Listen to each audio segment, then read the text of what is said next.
Hi, everybody! Roar! Creature and Jerks are back with another review, and today we are doing the review for Season 1 of My Hero Academia. Sorry we didn't get into this beforehand and a lot of other stuff, but we're into it now. It all started in a little... the city of Ching Ching with a little baby being able to glow. And from that point on, more and more people started manifesting superpowers. But they quickly adopted the name quirks. And suddenly, a new profession hit the city. People could get jobs as superheroes. Yeah, with over 80% of the population now becoming metahumans and mutants, people could become their own kind of superhero. Yeah, some let them manipulate objects and stuff. Some quirks turn people into animals and stuff. Yeah. And the greatest hero of them all is All Might. The number one hero in all of Japan. But still, he is the number one hero and also the symbol of peace. And no one is his biggest fan than Izuku Midoriya, who dreams of becoming a hero just like him. A hero who always saves people with a smile on his face. But one little problem. He doesn't have a quirk of his own. Nope.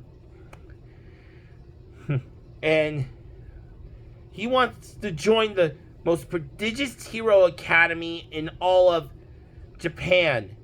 UA High. Yeah.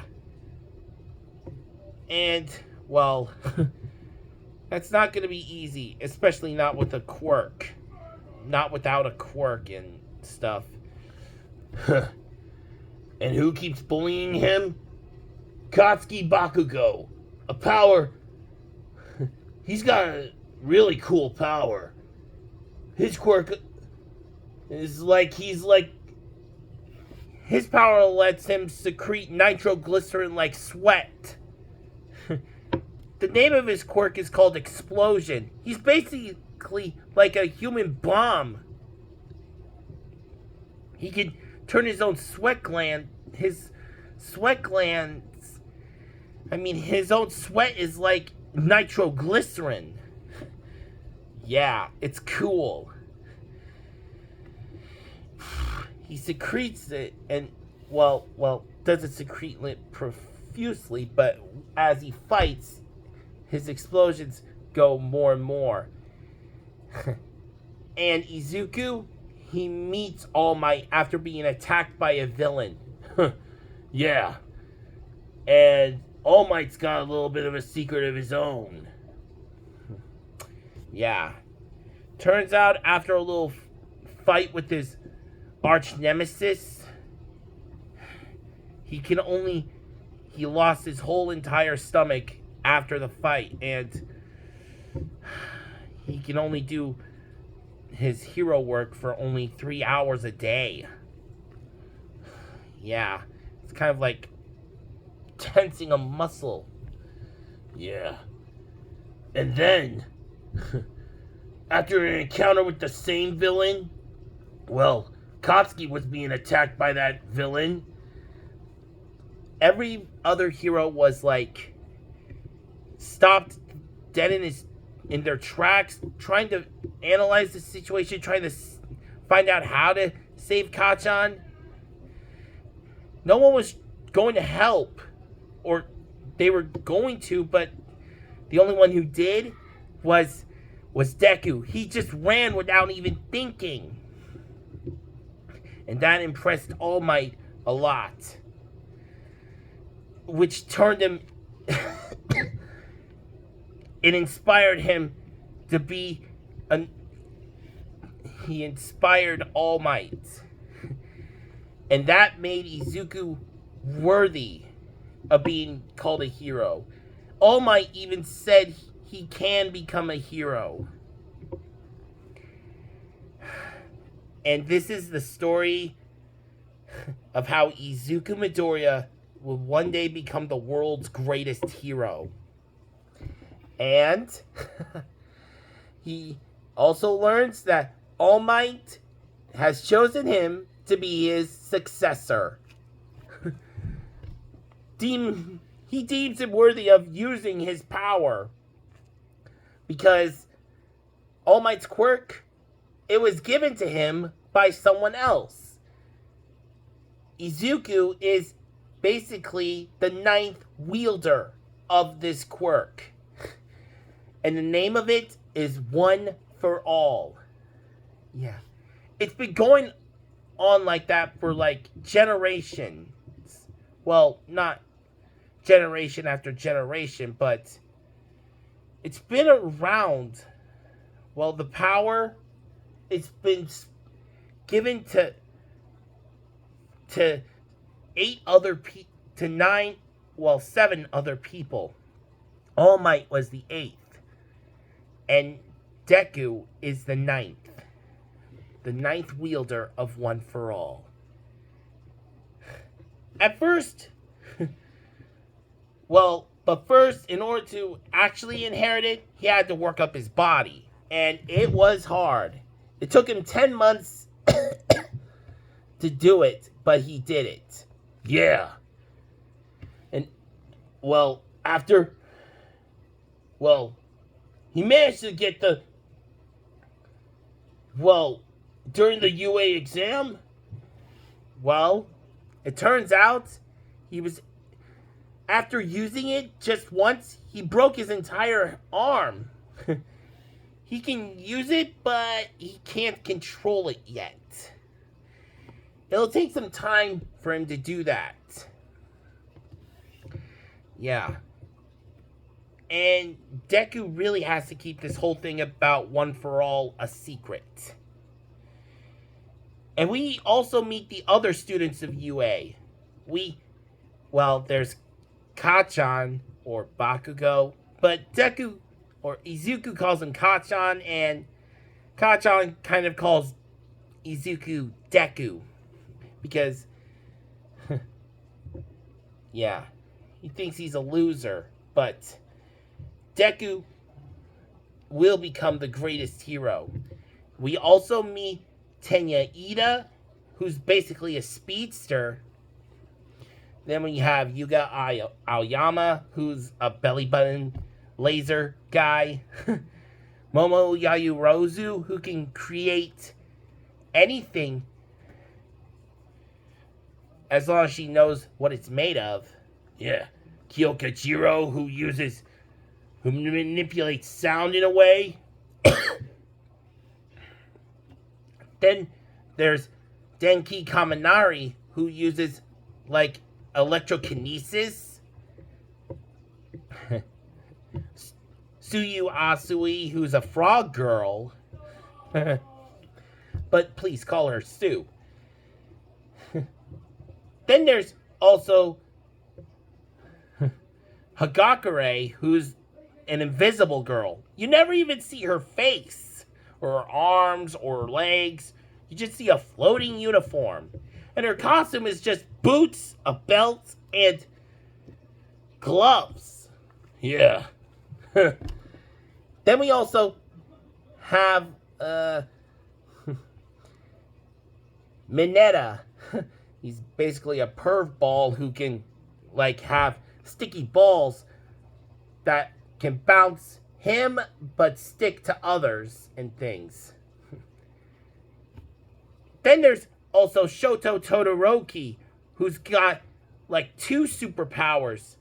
Cryokinesis with his right hand and pyrokinesis with his left. Cool, huh? Or hot.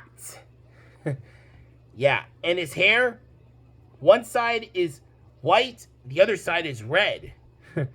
Yeah. Then there's like Ochako Uraraka, and she is fun and cute. And Deku actually has a crush on her.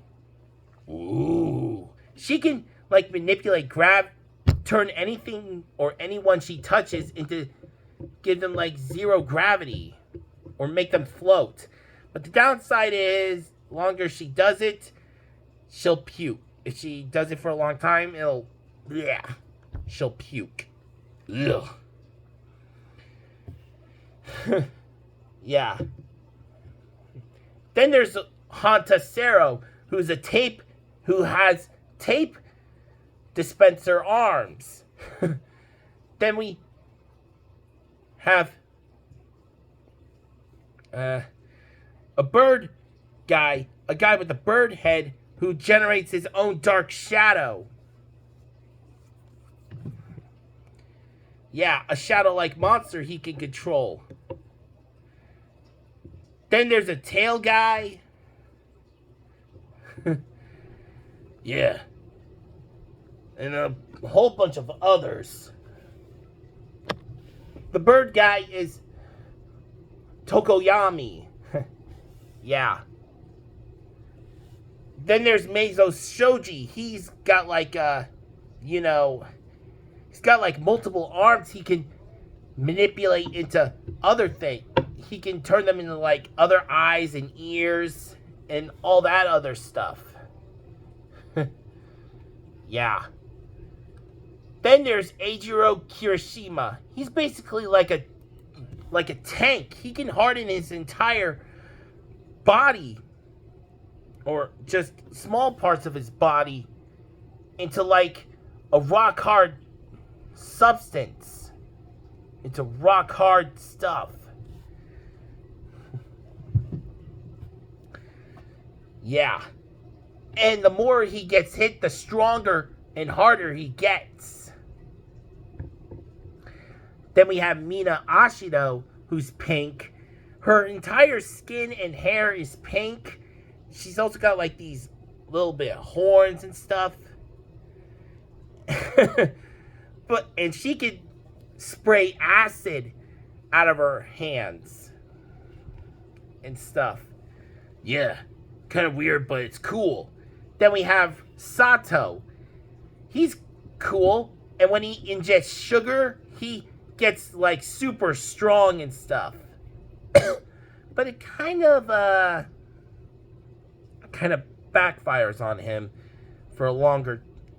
It kind of gives him like a major sugar crash, you could say.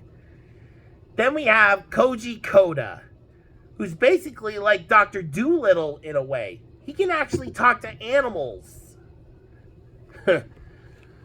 Be it mammals, reptiles, birds, or even bugs. Yeah. And then, last but not least, the tail guy, Mashiro Ojiro. His quirk is basically like a big, long, super strong tail. Yeah. But still pretty cool. And we have a whole bunch of other superheroes. There's their teacher for homeroom, Eraserhead. His power allows him to like cancel, like deactivate someone's quirk just by looking at them. Yeah, he's pretty cool. And all these 20 students are being trained by some of the best pro heroes. Yeah. And we also have the villains. Oh, and there are a lot of villains. The villains, they are no joke. I mean, we get a glimpse of a whole bunch of these super villains, but their entire thing is to kill All Might. And who we thought is the leader of this is Tomura Shigaraki. He could disintegrate anything and anyone he touches. Yeah, he could turn people into bloody dust and disintegrate solid steel. Then there's also this warp villain, Kurogiri, who's basically like a living portal that could teleport you anywhere. I mean, I love this first season. The action, the comedy, the music, the drama. I love every single second of this whole entire story. And Deku learning how to be the greatest hero is one of the greatest stories ever. The first season may have been 13 episodes, but it's still awesome. And I'm so glad I got my whole entire family to watch this whole series. We're going to be watching season 7 soon. We haven't watched that one yet, and we're going to later, so don't worry. So that's going to be it for our review of season 1 of My Hero Academia. Yeah. So, don't forget to like our videos, comment what you think, share with your friends. If you're new to the channel, please subscribe right away. And if you want to comment on what kind of superpower you would want, tell me right now. So, this is Creature Creature and Tricks telling you to have a lovely day. Bye, everybody. Rawr!